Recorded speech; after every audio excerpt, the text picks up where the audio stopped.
What's ever, what's up, everybody? Your friend Mike Murray back here this time with the Week 11 DFS review. Talking about, of course, I play on Draftkings, so that's the format we're going to use. If you like the content, give the video a thumbs up, and make sure to leave your comments down below. So a pretty interesting week here, Week 11. Hit on some stuff, missed on some stuff. Of course, we always go over that in this video. I'm going to try to make this a pretty short, condensed video. Want to wrap up the things we hit and missed on. So I originally did like Deshaun Watson, but looking back on it, that was a stupid play. Now I'm still not that I know Peters is playing a lot better. Four is the key to the Texans offense, and without four, that offense is just not as dynamic and not the same. Probably a mistake. I didn't play Deshaun Watson on any of my teams. I didn't really. The only piece of that game I had was Marquise Brown, and we're gonna get into him later. But that was probably a mistake. I shouldn't even have mentioned him until we got the news on Will Fuller. That was a mistake on my behalf. Other mistakes I made. Guys, listen. I was on. I knew either Singletary or Brown going home to Miami was going to have a big game. I was on Singletary, and then I was starting to read about how the coach wanted the offense to be more explosive and get back to what they were doing last year. And I wanted to go to Brown, but I just didn't want to get off what I was on all week. I really had liked Singletary. I thought that he was the best player in our offense, and I regret that. I should have been. I had like a feeling come over me Saturday night when I read that news to play Josh Allen and John Brown on my teams. I said, dude, you get this is going under the radar. Ramal Ali, thank you for putting me on that. I did not catch on to that. Like I said, I'm kind of busy during the week. I don't catch on to all this stuff. Ramal had a big week. That's why. Before we get further into the hits and misses, guys, that's why I make the channel, because I want to help people get better at DFS and turn them on to things they may not have caught. And they do. You guys do the same thing for me, and that's what I like about doing this type of stuff. He I believe stacked Allen and Brown. That was a great stack, man. If you had that stack, you probably cashed this week. Unless you just didn't, you missed on all your other guys, which can happen. I mean, I've had that happen to me before. But, we are going to go over the winning Billy Maker team. I'm going to pull that up, but I just want to keep talking about things I missed on. Houston. Hollywood Brown. When I got the news Sunday morning that Hollywood Brown was less than 100%. I thought it might just be noise and that people were going to get off him, and it might be a good idea to just stay on him, not get off. Looking back on that slate, guys, there's one player that if you weren't on, and I wasn't on him either, so I include myself in this, you got to kind of question what you were thinking. Why weren't we more on Calvin Ridley here, man? No Hooper, no Sanu, in a decent matchup. I mean, everybody's playing Brian Hill for $4,800 when Ridley was like $600 more. We've seen Calvin Ridley have big games. Why weren't we more on Calvin Ridley? I said in the breakdown, the Saturday update thingy, that two receivers from the 4K to the 6K range were going to be in the winning Billy Maker team. That was exactly right. Ridley and Debo, and I believe Devontae Parker, who I missed on. I didn't include him in there. I didn't even include Ridley in there, man. I said that, and I didn't even include him in there. What is up with that, man? That was a horrible miss by me, and I apologize about that. I should have been more on Calvin Ridley. Guys, this is a great lesson to learn about getting too cute. Everybody wanted to cherry pick the value on Atlanta, and nobody wanted to pay up for the legit guys. I didn't like Julio because I just didn't. I don't know what it was. I just didn't like Julio this week. I don't know what it was. I liked Ridley, but excuse me, we should have been more on Calvin Ridley. We just should have been. Brian Hill, we kind of were on. We weren't really on Brian Hill. That was bad shock. I wasn't on him. Russell Gage had a touchdown call back. So if you played him, you can't be mad. I believe that touchdown might have went to Ridley. I don't remember, but that should have been a touchdown. That was a horrible call. Man, there's been some bad calls in the NFL this year with replay, and that was one of them. That was terrible. Of course, the missed PI on Hopkins to start that game. The Ravens, that was trash, man. What a ridiculous call that was, man. hold on a sec, guys. I'm sorry. I just got back from doing some errands, so I wasn't really as prepared as I probably should have been. So I also, guys, I'm super embarrassed to admit this publicly. I stacked Ryan Finley to Auden Tate on all my teams. I made 8 teams, and it was my stack on every team on the road. It was a great matchup, but like, come on. Dumb. What was I thinking? On the road. I know not to play bad players on the road. Ryan Finley is terrible, man. If you're going to play a guy like that, like a Ryan Finley type, man, like a guy who you don't know if he's good or bad, Jeff Driscoll was cheaper and he was at home with more explosive weapons and a better offensive line. Come on, Mike. What are you thinking, man? That's a dumb move. But like I said, guys, I hit on a lot of stuff, but I still make a lot of mistakes, man. And this week could have been a pretty big. It had the potential to be one of my bigger weeks of the season. I just made some key mistakes, and I'm not trying to make excuses. I'm gonna learn from them. Yeah. So that was a miss. What else was a miss for me? Hold on, I'm just gonna try to get through some of my teams. We talked about Hollywood Brown. That was stupid. That was stupid playing Hollywood when that news came out. We should have all went to Ridley. Ridley was a clear play in that price range. If you read if you read my comments with the people, mainly Ramali commenting with me down below, I had mentioned that the Buffalo Miami games always hit the over. Going back to as long as I've been playing fantasy for really intense, so that's 4 or 5 years, they always hit the over. So keep that in mind, man. Those games always go over. And when Miami goes up to Buffalo in a season, they always get punched in them. Actually, they already went up to Buffalo, so that's not in play this year. But they always get punched in the mouth.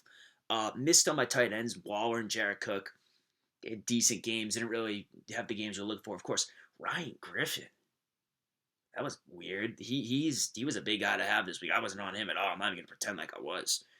Wasn't on him at all. So, what are you going to do? Yeah, so, man, Josh Allen to John Brown. I should have gotten off Singletary, gone on to John Brown, and Josh Allen. And, guys, something to keep in mind about Devin Singletary. I was reading something on Twitter today, and I'm a big fan of Devin Singletary, but I'm hearing rumors that he's going to be a 3rd-round pick next year in season-long fantasy. I don't think I can go there because Josh Allen takes away so much of his upside running the football, okay? And I believe Josh Allen has never – I was just looking at – basically what it got to is running backs with Josh Allen just don't really perform well in the NFL. Like, I know Shady McCoy was way past his prime last year in Buffalo when he was the starter, but – something to keep in mind because Singletary is going to be a hot guy next year in season-long fantasy. Not so sure I'm going to buy him at an elevated draft stock. So we're going to get into other stuff, guys, but I just want to throw this in there. In the offseason, I am going to keep making the videos, and I think I'm going to make these through the playoffs with the showdown slates and stuff.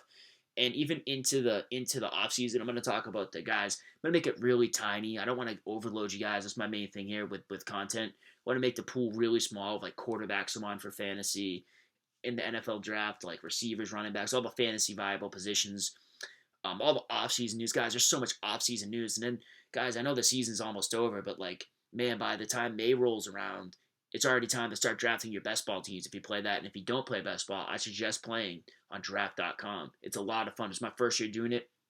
Made a lot of mistakes, learned a lot, and I feel like I can pass over some of my knowledge to you, my loyal subscribers. So, what did I hit on this week? I was on Marlon Mack. I had Marlon Mack on every team. And Marlon Mack was going to have a 30-plus point game at 3% ownership. And, broke his hand. So that was an unlucky break. Probably would have led me to – I've made 8 teams. None of them cashed. That kind of killed me, man. That probably would have cashed a few of my teams. Not a big deal. I was on Deebo Samuel, but I only played him on one team. Not going to act like he was a core build of mine. That was a stupid one. We got news Emmanuel Sanders was in. That should have pushed us more to Deebo Samuel because Sanders probably going to be a decoy, and that was a good way to get Deebo at decreased ownership. Was on Christian McCaffrey. He was the spend up option over Zeke. That was a good play. Christian McCaffrey is such a beast, man. He's such a beast. I do worry about him next season wearing down with this mega workload he's getting. I do worry about that. Not gonna lie. what else was I on? I was on Michael Gallup. I had Michael Gallup on a lot of my teams. I put that in the Saturday update if you guys read it. Michael Gallup was a good play because he's getting Matt. First of all, Michael Gallup gets those big downfield looping passes that we want. Detroit, it was going to shadow him with Rashawn Melvin, who's horrible. And Michael Gallup, if you look at his targets to his receptions, man, he has a lot of discrepancy. He had some regression coming for a big game because he has a lot of discrepancy from his targets and his game log to his receptions. And you just gotta, when you look at that stuff, guys, you gotta make sure that those aren't dink and dunk targets, that they're downfield targets, because that matters. That means usually regression is gonna come in a good way. And this was certainly a matchup on the road in a dome. He was a little bit overpriced, in my opinion, at 6,500, but he was low owned enough to make him a good play. Same thing with John Brown. I didn't love John Brown's price at 6,400. He didn't have that great of a matchup, but he just got the volume, and his ownership was 6%, super low owned. So, guys, sometimes you got to ignore, sometimes we're going to talk about a guy and then look ahead to next week that's a price play this week. But, guys, sometimes guys are ownership plays. Like a couple weeks ago when Cooper Kupp killed Cincinnati, I hated his price. He was like 7,500. He was a good play. He crushed that matchup. So, sometimes you can't, sometimes you got to play the slate from different angles. What else was I on here? Guys, Detroit comes from the Bill Belichick mind state of they kind of make you beat them with they try to anyways, with their secondary weapons. That defense is so bad, though. Detroit's defense is so bad. I did say you could play Dak in a stack. I was going to, man, Saturday night, I was going to change all my teams to Josh Allen, John Brown, or a Dak double stack with Cobb and Gallup, because I know that Detroit tries to make you beat them with your secondary options. What that means, they're going to take Amari and Zeke out of the game, say, hey, beat us with these two guys. And it's exactly what they did, because both those guys had big games. Yeah, caught an unlucky break with Max. Singletary started the game with a big run. I thought that was going to be a really good play. That turned out to be a terrible play. Should have went with what I thought originally and played John Brown and Josh Allen, but I wasn't on Ryan Griffin, I wasn't on that Atlanta defense. Man, this is crazy what the turnaround they've made. I wasn't on Atlanta D at all. I didn't know if the buy into that was a 1 week thing, but good for them. Good for them. They turned it around. That quarterback for Carolina's terrible. Kyle Allen stinks. He stinks. He's terrible. So let's go over the winning Millie Maker team. Okay. It was Josh Allen at 3% ownership, 4% ownership, really. McCaffrey. We were on McCaffrey. Devin Singletary. We were on Devin. He didn't do anything. He had a terrible game. But Singletary was this guy won the Millie Maker, and he was on Singletary, and we were on Singletary. John Brown. We knew to play John Brown. We were talking about it in the comment section this week. Calvin Ridley. Okay, John Brown was 6% owned. Calvin Ridley also 6% owned. Yeah, those were Calvin Ridley's the play here, guys. Like I said, we should have been more on that. Mistake by me. I take responsibility. I made a mistake. I should have included him in my receivers that I was telling you about in the mid range, because guys, I told you that multiple guys in that range, 2 or more, were going to be on the winning Millie Maker team. And I was right, because the next guy was Devontae Parker, who was 4,700 at 4% ownership. Ryan Griffin at 29 at 4% ownership. We weren't on him at all. I'm not going to pretend like I was. Deebo Samuel at 4,000 at 25% ownership. Guys, he had 4 guys in the mid-tier. We talked about how strong the mid-tier was. It was really strong. Okay, and he had Minnesota's defense. They did nothing. We're not going to look at that. What really won them the slate, though, was going down to Ryan Griffin to jam in for the mid-range wide receivers, who I had said in the Saturday update were all in great spots, and they certainly were, man. And yeah, I mean, something, guys, like I'm not going to pretend like I was on Devontae Parker. I didn't love it. I've attacked Tre'Davious White before, but I didn't, I don't know. I just wasn't on Devontae Parker here. Probably should have been. I was on Allen Hurns or Caleb Ballage, even though Ballage is terrible. Looking back, I should have been more on Devontae Parker. Kind of embarrassed that I wasn't. Another bad play by me. And something I want to mention is the Jets. The Jets, man, guys, the Jets are hitting their stride, trying to build into next season, and we're going to talk about them later. I want to wrap this up pretty soon. We're going to do the look ahead to next week, but guys, not going to pretend like this could have been my team because it wasn't. I congratulated this guy on Twitter. This guy was NH Payne, New Hampshire Payne, I think is his name, and I congratulated him on Twitter, and he liked my tweet. So congratulations to NH Payne. He came in first place with $1 million with a score of 221.64. I mean, guys, he hit on the receivers, man. His receivers all went crazy. Good for him. The only guy that I would never have played is Ryan Griffin. But hey, salute to him. Now, let's look ahead to the next week, man. This is a really, really interesting slate this week. I actually really like this week at the first glance. I see people on Twitter complaining that there's no running backs to play. And I have 3 right now that I'm almost locking into all my teams. And we're going to get into that in a second. But let's just glance over some of the games here, man. Pittsburgh at Cincinnati. I'm just going to talk about a few of them because I want to wrap the video up. Pittsburgh at Cincinnati. Guys, if Connor and Snell are out, Jalen Samuels at 7,200 is the lock of the slate, man. There's another running back too here that's a lock, but if they're not going to play, and it looks like it doesn't sound like they're going to, you got to lock in Jalen Samuels. It's a lock, man. Miami at Cleveland. I realize this is a revenge game for Jarvis Landry, but I almost kind of like Odell more here. We're going to have to specify this more. The passing game and something on the Browns I like here. I got to specify it a little bit more. I played Odell a couple weeks ago against the Bills. Could be him this week. He has a lot of unused air yards that are going to come back to him. Tampa Bay at Atlanta. I think this is a week to go right back to Calvin Ridley at 6,500. He has a higher ceiling this season than Julio Jones. I know that sounds crazy, but last game he had, Julio Jones I don't think has put up that many points all season. I could be wrong. It's very close. So, why? I know Julio has a better chance to hit his ceiling, but I almost like taking the savings of Calvin Ridley this week at 6,500. And I don't even hate going to the tight end, Jadavion Graham. I can't pronounce his name. Graham, the tight end for Atlanta. Don't hate that either.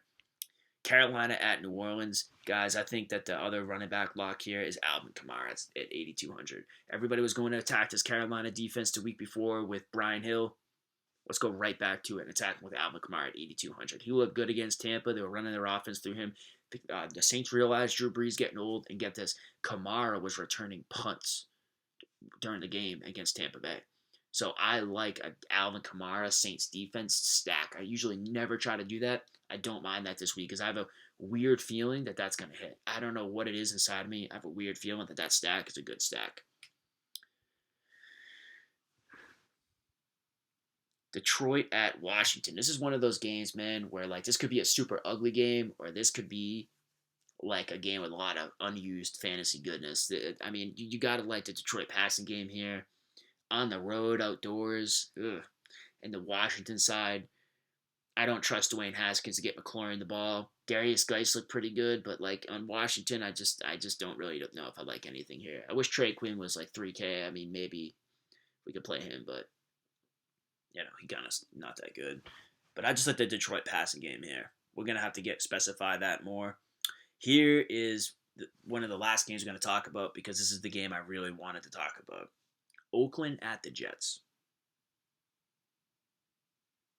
Oakland at the Jets.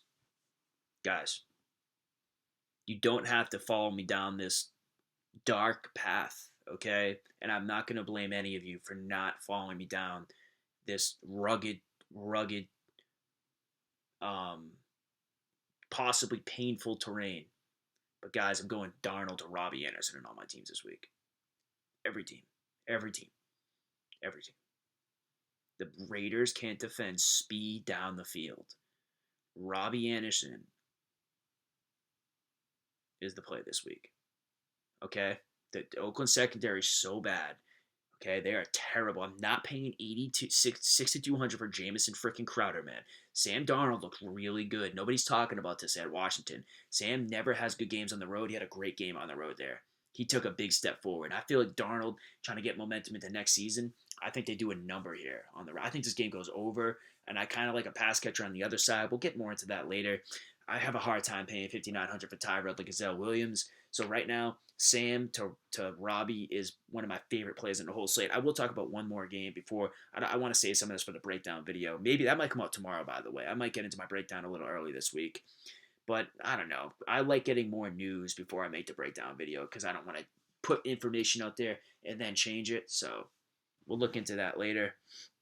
Guys, another running back I really like here is from the Dallas New England game is Sony Michel.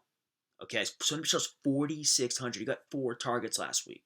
Okay, the Patriots are another team. They realize Brady stinks. Okay, Brady's old. I'm from New England. I'm telling you, man. They're going to pound the rock against this bad Dallas rush defense with Sony Michel. Maybe James White, but I have a feeling it's going to be a Sony Michel pound the rock game. Okay, the Pats need to win this game. Pats are home favorites. We always like the Patriots when they're home favorites. He's so cheap, you can play him here, man, for that price tag. 4,600 so far. The running back trio I'd like on all my teams is Kamara, Samuels, pending news about Connor, and Sony Michel. Guys, another trend with the Millie Maker. The winning Millie Maker team this season disproportionately has had a running back in the flex. They play 3 running backs, so just keep that in mind when making your teams. Guys, I don't want to go over all the games in depth. We'll save that for another time. I appreciate you guys watching the video. This went a couple minutes past what I wanted it to, so I'm going to wrap this up here. Guys, I appreciate the comments last week. Were awesome. I love interacting with you guys. Be sure to leave your plays down below this week. Anything you're on, anything that you're not on, like anything that, you want to go back and forth with me on. I like engaging with you guys. And with that being said, I'll see you guys later in the week. Have a great day, and let's win some money on Sunday.